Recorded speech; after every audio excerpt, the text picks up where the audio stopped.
To me, the whole world was right here. And this was home.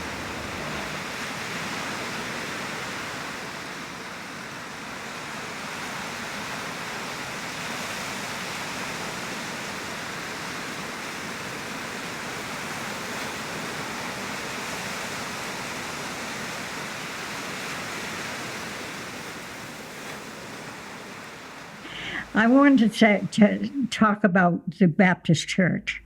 The First Baptist Church was a large Victorian edifice, and I loved the church. And of course, my mother, who had been brought up Catholic until she was about 14, and she said to her mother, she came home from church and she said, I'm not going to church anymore, and I'm not going to confession anymore. And her mother was, of course, astonished, and she said, why not?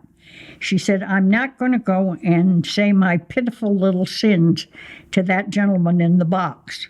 And that was the end of my mother's Catholic religion. So when she came to Block Island, the Catholic Church was only open here in the summertime. There was no wintertime church.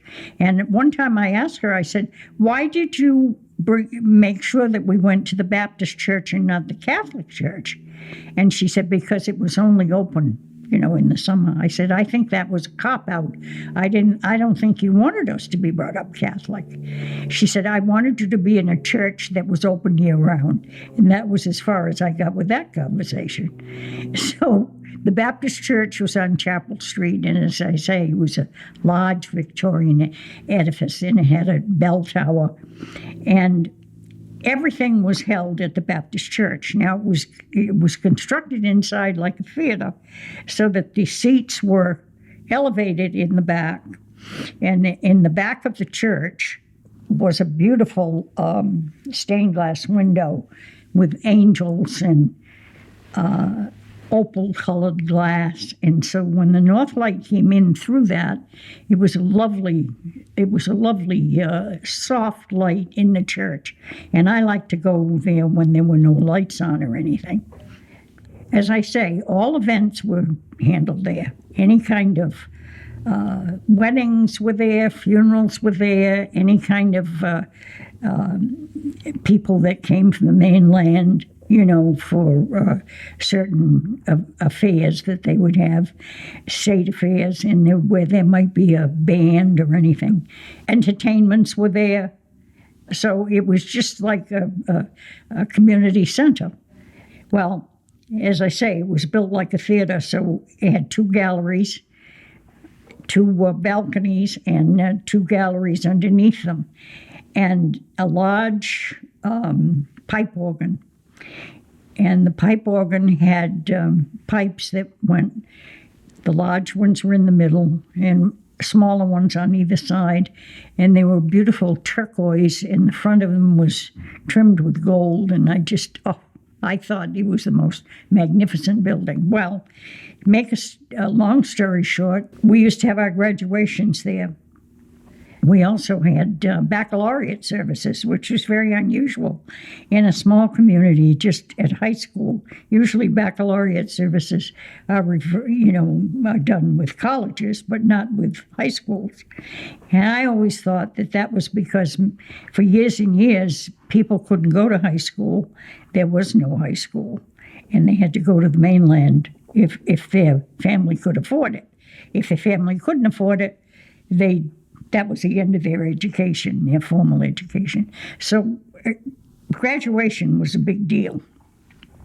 Well, the ladies of the church, they used to put chicken wire over the front of these galleries and over the pipe organ. And we kids, on graduation day, the lower class kids, the younger ones, we gathered ferns and flowers, daisies and iris and green ferns. And then we had to put them in buckets of water around our neighborhood, and we all knew where to collect them. And somebody would come with a truck and bring them out to the church where they were. So there was a background in front of the chicken wire with these beautiful ferns and interwoven with daisies and iris. And the church just smelled wonderful. Well, of course, they had graduation there, and both of my sisters graduated from there, and I was thinking about my graduation.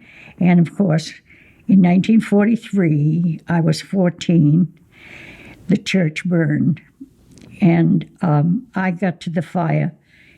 I was staying with my mother down at Ballard's Inn, where she worked in the winter, and I got there just as the bell tower fell in, and it was, to me, it was the most tragic thing.